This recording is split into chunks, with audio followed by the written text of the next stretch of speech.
Champions league ও Copa del রে ব্যর্থতার পর অন্তত একটি শিরোপা জিতে শেষ করার সুযোগ এখনও রিয়াল মাদ্রিদের সামনে। লা লিগার শীর্ষ দল বার্সেলোনার চেয়ে 4 পয়েন্ট পেছনে তারা। এমন গুরুত্বপূর্ণ সময়ে স্প্যানিশ গণমাধ্যম ব্যস্ত ব্রাজিল জাতীয় দলের সঙ্গে রিয়াল কোচ কার্লো আনচেলত্তির যোগাযোগ নিয়ে।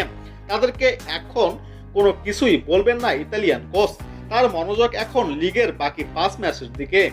সেল্তা ভিগোর বিপক্ষে হোম ম্যাচের আগেই সংবাদ সম্মেলনে আনচেলত্তি ঘোষণা দিলেন কবে তিনি তার ভবিষ্যৎ নিয়ে সবার কৌতূহল মেটাবেন।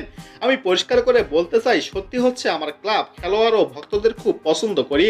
আমার ভবিষ্যৎ নিয়ে 25 তারিখ আমি কথা বলবো। তিনি আরো বলেন, আমাকে কি করতে হবে সেটা আমি ভালো করেই জানি। কি করতে যাচ্ছি এবং কি করছি সেটা আমার জানা আছে। আনচেলত্তি আরো জানালেন কিভাবে বা কখন তিনি রিয়াল মাদ্রিদ ছাড়বেন তার ধারণা নেই। তিনি বললেন, যাই হোক সেটা হবে চমৎকার বিদায়। ক্লাবের সঙ্গে গত 6 বছরে আমার কোনো লড়াই হয়নি।